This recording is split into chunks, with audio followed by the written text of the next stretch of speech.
WYD 2019 Panama കാഴ്ചയും കാഴ്ചപ്പാടുകളും എന്ന പ്രോഗ്രാമിലേക്ക് ഏവർക്കും സ്വാഗതം.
ഒറ്റ സെൽഫി കൊണ്ട് ലോകം മുഴുവൻ പ്രശസ്തനായ ഒരു എറണാകുളത്തുകാരൻ ജീസസ് യൂത്തുകാരനുണ്ട്, ശ്രീ ബെഡ്വിൻ ടൈറ്റസ്.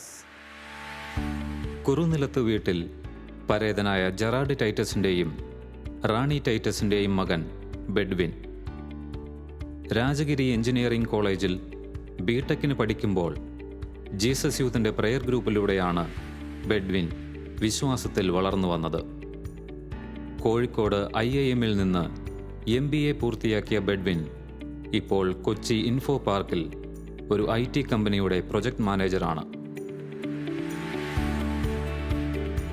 ദൈവം നൽകിയ ദാനമായ സംഗീതത്തിലൂടെ വോക്സ് ക്രിസ്റ്റി എന്ന ബാൻഡിൻ്റെ ഭാഗമായി കർത്താവിൻ്റെ വചനം യുവജനങ്ങൾക്ക് നൽകുന്നു ബെഡ്വിൻ.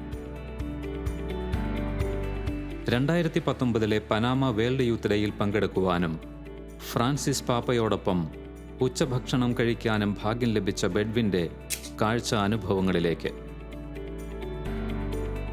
ബെഡ്വിൻ, വെൽക്കം ടു ദ ഷോ. ബെഡ്വിൻ, എന്തൊക്കെയാ ഞാൻ ഈ കാണുന്നത്?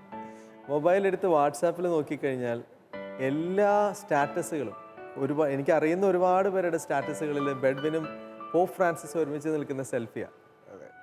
ഒന്ന് ഓർത്ത് നോക്കി, സ്വർഗം മാത്രം ലക്ഷ്യമാക്കി ഓടുന്ന മനുഷ്യരുടെ മുഴുവൻ ഏറ്റവും വലിയ സെലിബ്രിറ്റിയാണ് പോപ്പ് ഫ്രാൻസിസ്. ആ പോപ്പ് ഫ്രാൻസിസിന്റെ കൂടെ ലഞ്ച് കഴിക്കുക, സെൽഫി എടുക്കുക, പോപ്പ് ഫ്രാൻസിസിന് സമ്മാനം കൊടുക്കുക.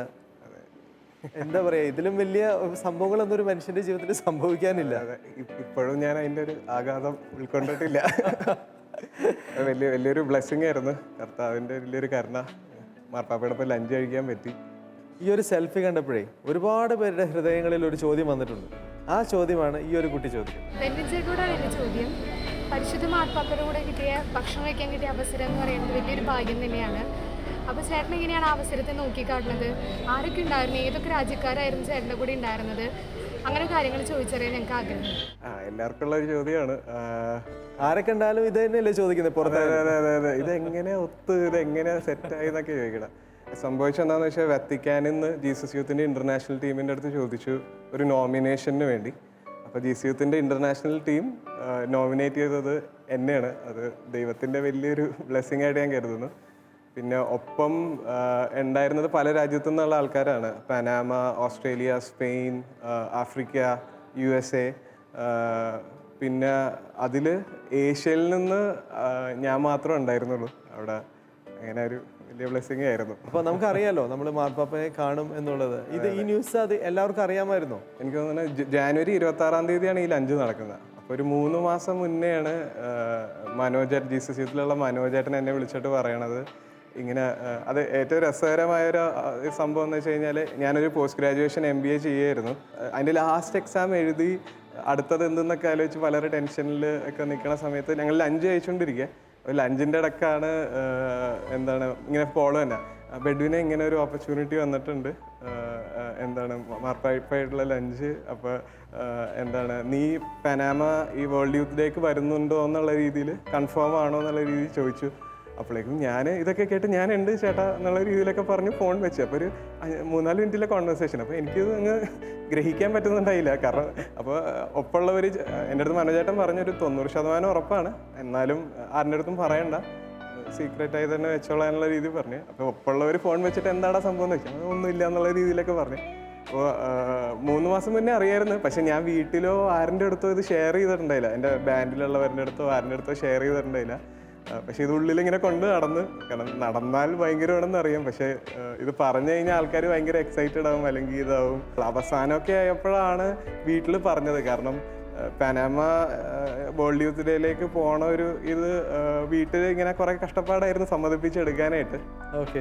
അപ്പം ഞാനിങ്ങനെ എനിക്ക് സ്യൂട്ട് വാങ്ങിക്കണം, അങ്ങനെ വാങ്ങിക്കണം എന്നൊക്കെ വീട്ടിലൊക്കെ ഇങ്ങനെ പറയുമായിരുന്നു. അപ്പോൾ അതൊക്കെ കേട്ടപ്പോഴേക്കും മമ്മിക്ക് എന്തിനാ നീ സ്യൂട്ട് വാങ്ങിക്കണം, അതിൻ്റെ ആവശ്യം എന്ത്, ബാൻഡിൻ്റെ പരിപാടിക്കല്ലേ പോകണം എന്നൊക്കെ കുറേ ചോദ്യങ്ങൾ മനസ്സിലായപ്പോഴേക്കും അവസാനം മമ്മിയുടെ അടുത്ത് മാത്രം പറഞ്ഞു ഇങ്ങനെ ഉണ്ട് ഒരു സംഭവം. അപ്പം മമ്മി വിശ്വസിക്കണില്ല, മമ്മി സ്യൂട്ട് വാങ്ങിക്കാനുള്ള നമ്പറാണെന്ന് പറഞ്ഞിരിക്കുകയാണ്. അപ്പം അങ്ങനെയാണ് മമ്മിയുടെ അടുത്ത് പറഞ്ഞത്. പിന്നെ അവസാനമാണ് പിന്നെ ബാക്കി ആൾക്കാരുടെ അടുത്തൊക്കെ ഇങ്ങനെ പതുക്കെ പറഞ്ഞു തുടങ്ങിയത്. ഇപ്പോൾ ബാൻഡിലുള്ളവരുടെ അടുത്താണെങ്കിലും 2-3 നേരൻ്റെ അടുത്ത് ലേറ്റർ ഓൺ പറഞ്ഞ്, പക്ഷേ പനാമയെ ചെന്ന് 2-3 ദിവസം പരിപാടിക്കൊക്കെ തൊട്ട് മുന്നേയൊക്കെയാണ് ആൾക്കാരൊക്കെ അറിഞ്ഞത്, എൻ്റെ ഒപ്പമുള്ളവരൊക്കെ തന്നെ അറിഞ്ഞത് ഞാനിങ്ങനെ പോകുന്നുണ്ടെന്നുള്ളൊരു ഇത്. അങ്ങനെ സ്യൂട്ടൊക്കെ വാങ്ങിച്ചോ? സ്യൂട്ടൊക്കെ വാങ്ങി, സ്യൂട്ടൊക്കെ വാങ്ങിച്ച് അങ്ങനെ പാനമയിലെത്തി. അതെ. പനാമയിൽ എത്തിക്കഴിഞ്ഞപ്പോഴേക്കും എന്താ പറയുക, എനിക്കൊരു ലോട്ടറി അടിച്ച്. അതായത് എൻ്റെ പെട്ടികളൊന്നും എയർപോർട്ടിൽ വന്നില്ല. അവിടെ ചെന്നിട്ട് ഗ്രൂപ്പിലുള്ള എനിക്ക് മാത്രം പെട്ടികളൊന്നും കിട്ടിയില്ല. അപ്പോൾ അവിടെ ബാക്കി എല്ലാവരുടെയും വന്ന്. അപ്പോൾ അന്വേഷിച്ചിട്ട് പെട്ടിയൊക്കെ ട്രാക്ക് ചെയ്യാനൊക്കെ ബുദ്ധിമുട്ട്. അപ്പോൾ 1-2 ദിവസത്തേക്ക് കിട്ടുമെന്നൊക്കെയുള്ള രീതിയിലാണ് പറഞ്ഞത്. പക്ഷേ അവിടെ ചെന്നിട്ട് ഓൾമോസ്റ്റ് ഒരു 6 ദിവസത്തേക്ക് എനിക്ക് പെട്ടിയൊന്നും ഉണ്ടായില്ല. അപ്പോൾ അവിടുത്തെ പനാമേനിയൻ ആൾക്കാരുടെ കരുണയിലാണ് ഇത്രയും കാലം ഞാൻ ജീവിച്ചത്. 6 ദിവസം അവർ ഇടയ്ക്ക് തോർത്ത് തരും, സോപ്പ് തരും, അങ്ങനെയൊക്കെ ആയിരുന്നു. മാർപ്പാപ്പനെ കാണുന്നതിൻ്റെ തലേ ദിവസം ആണ് എനിക്ക് പെട്ടി കിട്ടുന്നത്. അപ്പോൾ വന്ന് അവസാനം വന്നു. അത് എനിക്ക് ഭയങ്കര മറ്റേ അച്ചീവ്മെന്റ് പോലെ, വലിയൊരു അവാർഡ് കിട്ടിയ പോലെ ആയിരുന്നു. ഓൾമോസ്റ്റ് എല്ലാവരും അറിഞ്ഞ് പെട്ടി പോയ കാര്യമൊക്കെ. അന്നാണെങ്കിലും മറ്റേ ഞങ്ങൾ താമസിച്ചുകൊണ്ടിരുന്ന വീടുകളിലായിരുന്നു പനാമേനിയൻ ഫാമിലീസിൽ. അപ്പോൾ അവിടെയാണെങ്കിലും രാത്രിയായി ഞാൻ ചെന്നപ്പോൾ പെട്ടിയൊക്കെ ആയിട്ട് വീട്ടിലേക്ക് കയറി. ഒരു 10-11 മണി കഴിഞ്ഞ് എത്തിക്കഴിഞ്ഞപ്പോഴേക്കും സ്യൂട്ടൊക്കെ എടുത്ത് നോക്കിയപ്പോഴേക്കും ചുളുങ്ങിയൊക്കെ വെക്കണ്. അപ്പോൾ ഭയങ്കര ഞാനിഞ്ഞി ഇത് എങ്ങനെ തേക്കണം. അപ്പോൾ നമുക്ക് വീട്ടുകാരധികം ബുദ്ധിമുട്ട്. ഞാൻ ലേറ്റ് എന്നാണ് ചെന്നപ്പോൾ ഞാൻ പിന്നെ എങ്ങനെയോ തേപ്പോട്ടിയൊക്കെ ഒപ്പിച്ച് ബെഡിലൊക്കെ ഇരുന്ന് തേക്കാനൊക്കെ ശ്രമിച്ചുകൊണ്ടിരിക്കുക. അവൻ്റെ ഒരു 2 മണി വരെയൊക്കെ ശ്രമമൊക്കെ നടന്ന് പെട്ടിയൊക്കെ നോക്കി ഷൂ ഒക്കെ റെഡിയാക്കി വെച്ച്. എന്നിട്ട് പിന്നെ രാവിലെ എണീറ്റ് ഊബർ വിളിച്ചു. ഇതിൽ ലൊക്കേഷൻ ഒരു വാട്സാപ്പിൽ മാനേജറിൻ്റെ ലൊക്കേഷൻ അയച്ചു തന്നിട്ടുണ്ടായി. ഊബർ ചേട്ടനായിട്ട് പോയി. എന്നിട്ട് ഒരു ലൊക്കേഷനിലെത്തിയപ്പോഴേക്കും ഒരു വില്ല പോലെ ഒരു സ്ഥലം. അപ്പം നമ്മൾ നോക്കിയപ്പോൾ ഇവിടെ ഒന്നും മാർപ്പാപ്പ വരാൻ സാധ്യതയില്ല. അപ്പം ഞാൻ പെട്ടെന്ന് വിചാരിച്ച്. അപ്പോഴേക്കും ഞാൻ നമ്മുടെ ഡ്രൈവറിനാണെങ്കിൽ ഇംഗ്ലീഷും അറിയില്ല. അപ്പം നമ്മൾ ഗൂഗിൾ ട്രാൻസ്ലേറ്റ് ഉപയോഗിച്ചാണ് സംസാരിക്കണം. നമ്മൾ ഇംഗ്ലീഷ് സംസാരിക്കുക, ഗൂഗിളാണെങ്കിൽ സ്പാനിഷിൽ സംസാരിക്കുക. പുള്ളിക്കാണെങ്കിൽ ഒരു ഐഡിയ ഇല്ല, പുള്ളി തിരിച്ച് സ്പാനിഷ് സംസാരിക്കുക. പക്ഷേ ഇടയ്ക്ക് ഇതൊന്നും വർക്ക് ചെയ്യില്ല. അപ്പം എനിക്ക് മനസ്സിലാവണില്ല. എന്നിട്ട് അവസാനം ഞാൻ എങ്ങനെയോ ആ സമയത്ത് തോന്നി ഗൂഗിളിലൊക്കെ സെർച്ച് ചെയ്ത് നമ്പർ എടുത്ത് വിളിച്ച് അവസാനം സ്ഥലത്തെത്തിയപ്പോഴേക്കും മാർപ്പാപ്പയുടെ ഒരു വന്നൊരു ഏരിയ ലുക്കൊക്കെ ഉണ്ട്. അവിടെ പോലീസുകാർ തോക്കൊക്കെ പിടിച്ചിരിക്കുന്നു. അവിടെ ചെന്ന് എത്തിക്കഴിഞ്ഞ ഉടനെ തന്നെ ഞാനൊരു പുള്ളിക്കാരിയെ പരിചയപ്പെട്ടു. പുള്ളിക്കാരി എൻ്റെ ഒപ്പം ഉള്ള ഒരാളാണെന്ന് എനിക്ക് മനസ്സിലായി. അപ്പൊ ഞാൻ വേറെ ഏത് രാജ്യക്കാരിയായിരുന്നു? പുള്ളി നിക്കറാഗുവ. അത് പറയാനും കഷ്ടപ്പാട്. അത് ഏറ്റവും ഇതുപോലെ തന്നെയായിരുന്നു അവിടെ. ഞാൻ അവിടെ ചെന്ന് പുള്ളിക്കാരുടെ അടുത്ത് പേരെന്താന്ന് ചോദിച്ചപ്പോ ഇങ്ങനെ ഡാലിയ എന്നുള്ള രീതിയിൽ പറഞ്ഞു. കഴിഞ്ഞിട്ട് എവിടെന്നാന്ന് ചോദിച്ചപ്പോഴേക്കും ഇതുപോലെ തന്നെ പറഞ്ഞു. അപ്പൊ ഞാനാണെങ്കിൽ ദൈവം ഇത് ലോകത്ത് എവിടെയാണ് ഈ രാജ്യം എന്നുള്ള ഒരു ലൈനായി പോയി. പുള്ളിക്കാരിക്കും ഇംഗ്ലീഷ് ഒരു രീതിയിൽ അറിയണ്ടായിരുന്നില്ല. അപ്പൊ ഞാനിങ്ങനെ ഗൂഗിൾ ട്രാൻസ്ലേറ്റ് ഒക്കെ വെച്ചിട്ടാണ് സംസാരിച്ചത്. പുള്ളിക്കാരി ഭയങ്കര ഫ്രണ്ട്ലി ആയിരുന്നു. അത് കഴിഞ്ഞിട്ട് രണ്ടാമതൊരു കുട്ടി വന്ന് പലസ്തീൻ എന്നുള്ളൊരു പുള്ളിക്കാരിയായിരുന്നു. പുള്ളിക്കാരി ഭയങ്കര സീരിയസ് ആയിരുന്നു. പക്ഷെ പുള്ളിക്കാരിക്ക് ഇംഗ്ലീഷ് അറിയായിരുന്നു. അപ്പോൾ ഞാൻ ഇങ്ങനെ ചോദിച്ച് എന്താണ് സംഭവം. ഞങ്ങളൊരു ഹാളിലിരിക്കുക, ഒരു ഡൈനിങ് ഹാളിൽ തന്നെ ഇരിക്കുക. അപ്പോൾ ഞാൻ വിചാരിച്ചുകൊണ്ടിരിക്കുകയാണ് ഇവിടെ നടക്കും എന്നുള്ള രീതിയിൽ. മനോജേട്ടൻ ഇങ്ങനെ പറഞ്ഞിട്ടുണ്ട് ഈ ലഞ്ച് ഇങ്ങനെ ഇരിക്കും, ആകെ കുറച്ച് പേരെ കുറച്ചല്ല കുറേയധികം ഒരു 10-15-20 പേരോളം ഉണ്ടാവും. പിന്നെ ഭയങ്കര ബ്രീഫായിരിക്കും. ലഞ്ച് കഴിഞ്ഞ് നീ ആകെ ഇത്രയും കാര്യമെങ്കിലും മിനിമം ചെയ്യണം. അതായത് ഗിഫ്റ്റ് കൊടുക്കണം, മാർപ്പാപ്പയായിട്ട് ഫോട്ടോ എടുക്കണം, സംസാരിക്കാൻ ശ്രമിച്ചു. എനിക്ക് സ്പാനിഷ് അറിയാത്തതുകൊണ്ട് അധികം ഒന്നും പറയാൻ പറ്റില്ലായിരിക്കും. എന്നാലും എന്തെങ്കിലുമൊക്കെ ഇടിച്ചു കയറി നിൽക്കേണ്ടി വരും. ഭയങ്കര കഷ്ടപ്പാടായിരിക്കും എല്ലാവരും. അപ്പോൾ അങ്ങനെ ഒരു രീതിയിലൊക്കെ ഇങ്ങനെ പറഞ്ഞിട്ട് ആ ഒരു രീതിയിലാണ് മൈൻഡിലാണ് പോണേ. അപ്പോൾ ഞാനിങ്ങനെ കുറച്ച് കാര്യങ്ങൾ ഇപ്പോൾ ഒരു 15 സെക്കൻഡെങ്കിൽ 15 സെക്കൻഡ് പറയേണ്ട കാര്യങ്ങൾ മാത്രം മനസ്സിൽ പ്രിപ്പയർ ചെയ്തിട്ടാണ് ഞാൻ പോയേക്കണം. അവിടെ ചെന്നിരിക്കാൻ നേരത്ത് ഈ പലസ്തീൻ എന്നുള്ള പെൺകുട്ടി വന്നിട്ടാണെങ്കിൽ ഒരു ഒരു ഒരു നോട്ട്ബുക്കൊക്കെ എടുത്ത് ഇങ്ങനെ എഴുതുന്നു വെട്ടുന്നു പ്രിപ്പറേഷൻ. അപ്പം ഞാൻ ആകെ വെറീഡായി പോയി. കാരണം ഇനി സ്പീച്ച് പറയേണ്ടി വരും. അപ്പം എൻ്റെ മനസ്സിലൊക്കെ ഇങ്ങനെ എല്ലാവരും വന്നിരിക്കുന്നു, അപ്പോഴേക്കും മാർപ്പാപ്പ സംസാരിക്കുമെന്ന് പറയുന്നു. അപ്പം നമ്മൾ എഴുന്നേറ്റ് നിന്നിട്ട് മറ്റേ വലിയ രീതിയിൽ മറ്റേ കൾച്ചറിനെ പറ്റിയും അതിനെപ്പറ്റിയും കൺസേൺസിനെയൊക്കെ പറ്റി സംസാരിക്കേണ്ടി വരും എന്നൊക്കെ വിചാരിച്ച് ഞാൻ പാനിക്കായി തുടങ്ങി. ഞാൻ പുള്ളിക്കാരുടെ അടുത്ത് ഇങ്ങനെ ചോദിക്കുന്നുണ്ട് എന്താണ് എഴുതേണ്ടതെന്നുള്ളത്. പക്ഷേ പുള്ളിക്കാരെ അടുപ്പിക്കുന്നില്ല, ടെൻഷൻ അടിച്ച് മറ്റേ പഠിപ്പിസ്റ്റുകളൊക്കെ പോലെ ഇങ്ങനെ എഴുതിക്കൊണ്ടിരിക്കുക. അപ്പം അതൊക്കെ കഴിഞ്ഞിട്ടാണ് ഞാൻ ഇത്തിരി വെറീഡായി. ഞാനിങ്ങനെ അങ്ങനെ ഹോളിൽ ചുറ്റും നോക്കാൻ നേരത്ത് പെട്ടെന്ന് പരിചയമുള്ളൊരു മുഖം. അപ്പം അന്തോണീസ് ഉണ്ണിയാളുടെ ഒരു സ്റ്റാച്ചു അവിടെ നിൽക്കുന്നത്. ആകെ പരിചയമുള്ള പരിചയമുള്ള ഒരാൾ നമ്മുടെ കേരളത്തിൽ ഫേമസ് ആണല്ലോ അന്തോണീസ് ഉണ്ണി. വേറെ ആരും അവിടെ പരിചയമുണ്ടായി. അപ്പോൾ ഭയങ്കര ഒരു എക്സ്പീരിയൻസ്. കാരണം മമ്മിയൊക്കെ ഒരുപാട് നൊവേനക്കൊക്കെ പോകും. അപ്പം അങ്ങനെ അപ്പം ഞാൻ പറഞ്ഞു ഒന്ന് കാര്യങ്ങളൊക്കെ ഒന്ന് അറിയാലോ, ഒന്ന് പ്രാർത്ഥിച്ചു എല്ലാം ഒന്ന് സ്മൂത്തായി പോവാൻ, എനിക്ക് ഒരു ബ്ലണ്ടർ ഒന്നും സംഭവിക്കാതെ എല്ലാം ഭംഗിയായിട്ട് പോകാനായിട്ടൊന്ന് പ്രാർത്ഥിക്കണം എന്നുള്ള രീതിയിലാണ് ഞാൻ അന്തോണീസ് ഉണ്ണിയുടെ അടുത്തൊക്കെ പറഞ്ഞു. അതിനുശേഷം പെട്ടെന്ന് ഞങ്ങൾ വേറെ റൂമിലേക്ക് മാറ്റി. അപ്പോഴേക്കും ബാക്കിയുള്ള കുറേ പേരുണ്ടായിരുന്നു. അപ്പോൾ കുറേ പേര് യൂത്ത് കൂടി കണ്ട്. അപ്പോഴേക്കും എല്ലാവരും ഇങ്ങനെ പരിചയമൊക്കെ പെട്ട് അത് കഴിഞ്ഞിട്ട് ഇങ്ങനെ നമ്മൾ ഫ്രണ്ട്സൊക്കെ കൂടി വട്ടം കൂടി ഇരിക്കണ പോലെ ഇങ്ങനെ വട്ടം കൂടി ഇരുന്ന് സംസാരിക്കുക. അപ്പോഴേക്കും നമ്മൾ എന്താ പറയുക, ശശിയാവുക എന്നൊക്കെ കേട്ടില്ലേ, അതിൻ്റെ ഒരു മൂർത്തക്യാവസ്ഥയിലായിരുന്നു. എന്താ സംഭവിച്ചതെന്ന് വെച്ചാൽ എല്ലാവരും സ്പാനിഷിലായിരുന്നു സംസാരിച്ചുകൊണ്ടിരുന്നത്. ഞാൻ മാത്രം ഇങ്ങനെ അവർ ചിരിക്കുമ്പോൾ ഒപ്പം ചിരിക്കുന്നു, അവർ മിണ്ടായിരിക്കുമ്പോൾ ഒപ്പം മിണ്ടായിരിക്കുന്നു, ഒരു ഐഡിയ ഉണ്ടായില്ല. അപ്പോൾ എൻ്റെ ഈ ദയനീയാവസ്ഥ തിരിച്ചറിഞ്ഞ് മറ്റേ പനാമ എന്നുള്ളൊരു ഇൻഡിജിനസ് ഒരു പെൺകുട്ടിയുണ്ട്.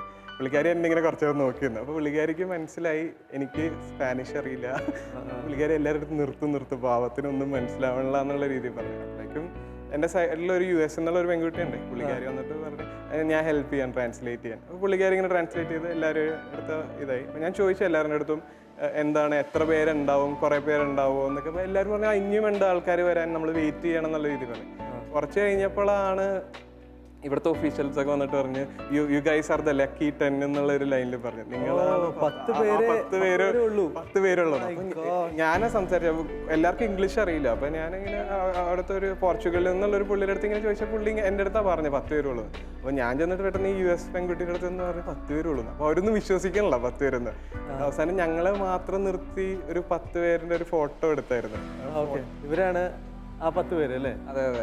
ഇവര് ഏതൊക്കെ രാജ്യങ്ങളിൽ നിന്നാണ് ബെഡ്വിൻ? ഇപ്പൊ മേളിൽ നിന്ന് തുടങ്ങുകയാണെങ്കിൽ സ്പെയിനിൽ നിന്നാണ് ഫസ്റ്റ് ആള്, പിന്നെ പനാമ, ഓസ്ട്രേലിയ, പിന്നെ ഞാൻ, പിന്നെ താഴെയുള്ള ആളും പനാമയിൽ നിന്നാണ്, USA നിന്ന്, പിന്നെ പാലസ്തീൻ, താഴെയുള്ള പനാമയിലെ ഇൻഡിജീനിയസ് പിങ്ക് തൊപ്പിയൊക്കെ ഇട്ട ടാറ്റു മറ്റേ മാർക്കിംഗ് ഒക്കെ ചെയ്ത പുള്ളിക്കാരി പനാമയുടെ എന്താ ട്രഡീഷണൽ ആയിട്ടുള്ള ഇൻഡിജീനിയസ് എന്നുള്ളതാണ്. പിന്നെ ബുർക്കിന ഫാസോ ആഫ്രിക്ക എന്നുള്ളതാ. പിന്നെ നിക്കരാഗുവ നമ്മുടെ ആദ്യം പരിചയപ്പെട്ടത്. അടിപൊളി. ഈ ഒരു മൊമെന്റിലാണ് ഞങ്ങൾ തിരിച്ചറിഞ്ഞത് 10 പേര് മാത്രമേ ഉള്ളൂ. അതിന്റെ ആ ഒരു എക്സൈറ്റ്മെന്റിലാണ് എല്ലാവരും. ആർക്കും വിശ്വസിക്കാൻ പറ്റുന്നുണ്ടായില്ല. അങ്ങനെ അതിനുശേഷം പിന്നെ മാർപ്പാപ്പയുടെ അടുത്തേക്ക് പോവാണോ അതോ മാർപ്പാപ്പ ഇങ്ങോട്ട് വരുമായിരുന്നു? ഞങ്ങളെല്ലാവരും വിചാരിച്ചുകൊണ്ടിരുന്നത് ഇങ്ങോട്ട് മാർപ്പാപ്പ വരും എന്നുള്ളൊരു ലൈനിലാണ്. ഞങ്ങളുടെ അടുത്ത് പെട്ടെന്ന് ഞങ്ങൾ വിചാരിച്ചിരുന്നത് അവിടെ വെച്ച് തന്നെയാണ് നടക്കുക എന്നുള്ളൊരു ലൈനിലാണ് ലഞ്ച്. പക്ഷേ ഞങ്ങളുടെ അടുത്ത് പെട്ടെന്ന് ഇവിടുന്ന് പോകണം, വേറെ സ്ഥലത്താണ്, അവിടെയാണ് നടക്കുന്നത് എന്നുള്ളൊരു ലൈനിൽ പറഞ്ഞു. അപ്പോൾ ഞങ്ങളെല്ലാവരും പെട്ടെന്ന് ബാഗ് എടുത്ത് അവർ സെക്യൂരിറ്റി സ്കാനൊക്കെ ചെയ്ത് അത് കഴിഞ്ഞിട്ട് വണ്ടിയിലേക്ക് ഓരോരോ വണ്ടി നേരെയായിരിക്കും. എല്ലാ വണ്ടിയിലും 2 പേര് വെച്ചാൽ കാരണം. അപ്പോൾ ഞങ്ങളുടെ വണ്ടിയിൽ ഞാനും ഓസ്ട്രേലിയ എന്നുള്ളവനും പയ്യനും കൂടിയാണ് ഉണ്ടായിരുന്നത്. ഞങ്ങൾ 2 പേരും കയറി ഇരുന്നിട്ട് പെട്ടെന്ന് ഫ്രണ്ടിൽ ഒരു പോലീസ് എസ്കോർട്ടിന് ബൈക്കിൽ 2 മറ്റേ ഓഫീസേഴ്സ് തോക്കൊക്കെ പിടിച്ചുകൊണ്ട് നിൽക്കുക. അപ്പോൾ എന്നിട്ട് പുള്ളി മറ്റേ സൈറനൊക്കെ ഇട്ടാണ് നമ്മളെ ത്രൂ ഔട്ട് കൊണ്ടുപോയത്. അപ്പോൾ നമ്മളിങ്ങനെ പോണ വഴിയെല്ലാം ഈ പറഞ്ഞ പോലെ എന്താ പറയുക വണ്ടികളുടെ അടുത്തൊക്കെ മാറി തോക്കൊക്കെ പൊക്കി പിടിച്ച് നമ്മളായിട്ട് ആ ഒരു മന്ത്രിമാരും പ്രസിഡന്റുമാരൊക്കെ പോണ ഒരു ലൈനിലാണ് കൊണ്ടുപോയിക്കൊണ്ടിരുന്നത്. ഏറ്റവും രസം എന്ന് പറഞ്ഞു കഴിഞ്ഞാൽ മാർപ്പാപ്പ പോണ വഴിയിലെല്ലാം ഈ പറഞ്ഞ പോലെ ബാരിക്കേഡ്സ്, വേറെ വണ്ടിയൊന്നും വിടൂല. അപ്പൊ ബാരിക്കേഡ്സിന്റെ അപ്പുറം ഇപ്പുറമൊക്കെ ആൾക്കാർ മാർപ്പാപ്പക്ക് ഒന്ന് ഹായ് കാണിക്കാനൊക്കെ ഇങ്ങനെ നിൽക്കണ്ടാവും കുറെ ത്രൂ ഔട്ട്. നമ്മള് 3-4 ദിവസമായിട്ട് അത് തന്നെ കണ്ടുകൊണ്ടിരിക്കുന്നത്.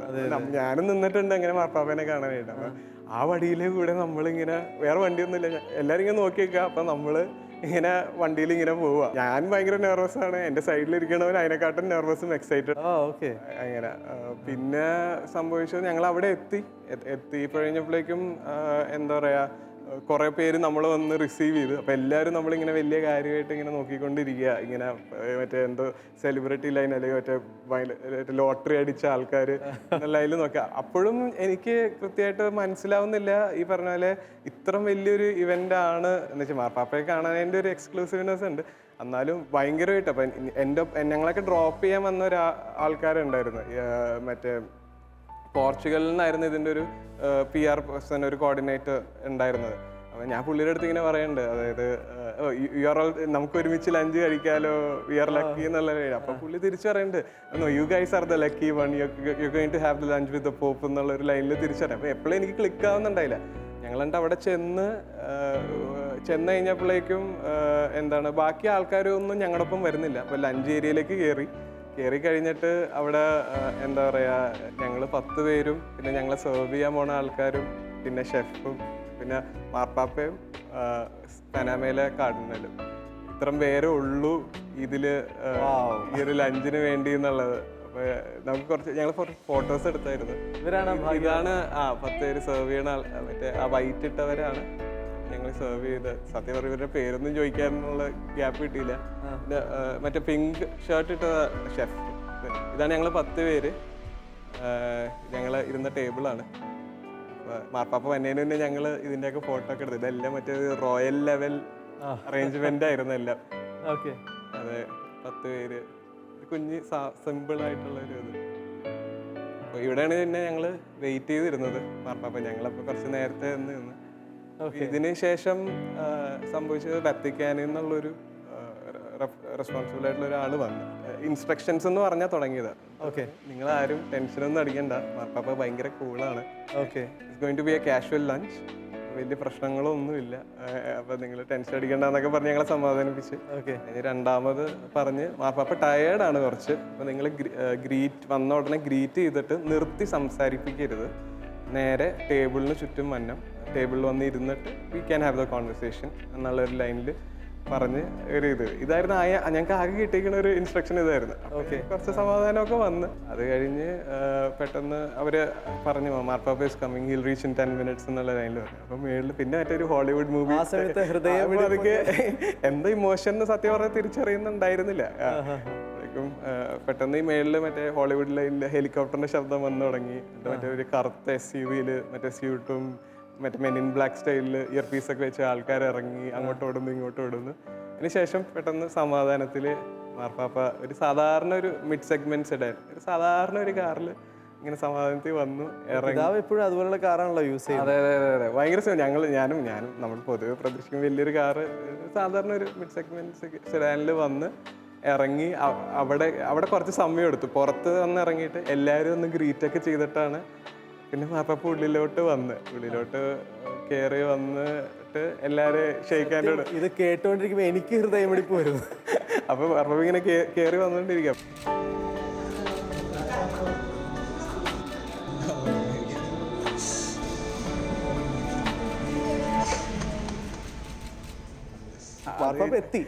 എന്നിട്ട് കയറി വന്ന എല്ലാരെയും ഗ്രീറ്റ് ചെയ്ത് തുടങ്ങി.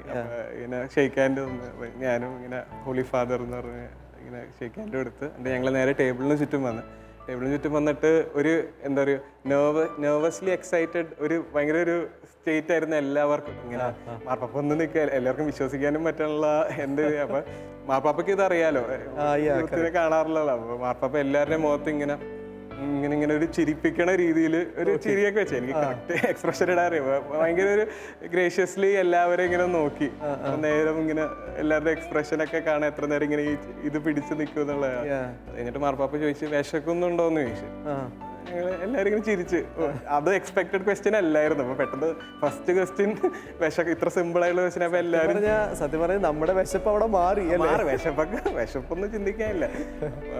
അപ്പൊ എല്ലാവരും ഇങ്ങനെ സി സ്പാനിഷിൽ യെസ് എന്നൊക്കെ ഇങ്ങനെ പറയണ്ടായിരുന്നു. അത് കഴിഞ്ഞിട്ട് നേരെ മാർപ്പാപ്പ പ്രാർത്ഥിച്ചതിന് ശേഷം മാർപ്പാപ്പ ഫുഡിന് നോക്കിയിട്ട് അറ്റാക്ക് എന്നുള്ള ഒരു ലൈൻ എല്ലാവരും ചിരിച്ചു. അപ്പൊ തന്നെ മറ്റേ ഒരു ഐസ് ബ്രേക്കായി. മാർപ്പാപ്പ പറഞ്ഞ എല്ലാവരുടെ അടുത്ത് ഇൻട്രൊഡ്യൂസ് ചെയ്യാൻ പറഞ്ഞു. ഞാൻ ഞാൻ എൻ്റെ റൈറ്റ് സൈഡിൽ നിന്ന് ആൾക്കാരെ ഇൻട്രൊഡ്യൂസ് ചെയ്ത് തുടങ്ങി, പേരും സ്ഥലമൊക്കെ പറഞ്ഞു തുടങ്ങി.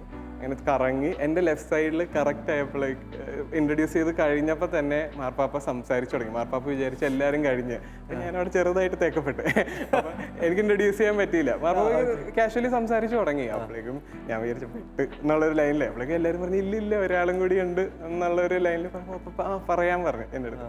അപ്പോഴേക്കും ഞാൻ പറഞ്ഞു ഐ എം ബെഡ്വിൻ ഫ്രം ഇന്ത്യ എന്നുള്ള രീതിയിൽ പറഞ്ഞു. അപ്പോഴേക്കും മാർപ്പാപ്പ ആദ്യം തന്നെ ചോദിച്ചു ഡു യു അണ്ടർസ്റ്റാൻഡ് സ്പാനിഷ് എന്ന രീതിയിൽ. ഇംഗ്ലീഷിലാണോ ചോദിച്ചത്? ഇംഗ്ലീഷിൽ തന്നെ ചോദിച്ചു ഡു യു അണ്ടർസ്റ്റാൻഡ് സ്പാനിഷ് എന്ന് ചോദിച്ചു. അങ്ങനെ കൈവരത്തി നോ എന്നുള്ള രീതിയിൽ പറഞ്ഞു. അപ്പോഴേക്കും എന്താണ് മാർപ്പാപ്പ ഇങ്ങനെ നോ എന്നുള്ള രീതിയിൽ പറഞ്ഞപ്പോൾ തന്നെ ഞാൻ പറഞ്ഞു മാർപ്പാപ്പയുടെ അടുത്ത് എൻ്റെ friend Brinda she'll translate for me എന്നുള്ള രീതി, ഷീൽ ഹെൽപ്പ് മീ ഔട്ട് എന്നുള്ള രീതിയിൽ പറഞ്ഞു മാർപ്പാപ്പയുടെ അടുത്ത്. അപ്പോൾ മാർപ്പാപ്പ നേരെ കൈ ചൂണ്ടിയിട്ട് make sure that he understands everything എന്ന്. എല്ലാം പറഞ്ഞു കൊടുക്കണം മനസ്സിലാക്കണം എന്നുള്ളതില്ല. അപ്പോൾ ഞാൻ ഭയങ്കര സ്പെഷ്യൽ ഫീല്. അപ്പോൾ കാരണം ബാക്കി എല്ലാവരും വെറുതെ ഇൻട്രൊഡ്യൂസ് ചെയ്ത് പറഞ്ഞു വിട്ടോളൂ. അത് കഴിഞ്ഞിട്ട് പെട്ടെന്ന് ഇന്ത്യനെ പറ്റിയാണല്ലോ, ഞാൻ ഇന്ത്യ എന്നാണല്ലോ പറഞ്ഞത്. അപ്പോഴേക്കും നെഞ്ചത്ത് കൈ വെച്ചിട്ട് I hold India in my heart, India is very dear to me എന്നുള്ളൊരു ലൈനിൽ പറഞ്ഞു. അപ്പോൾ എനിക്ക് ഭയങ്കര സ്പെഷ്യൽ ഫീലിംഗ് ആയി.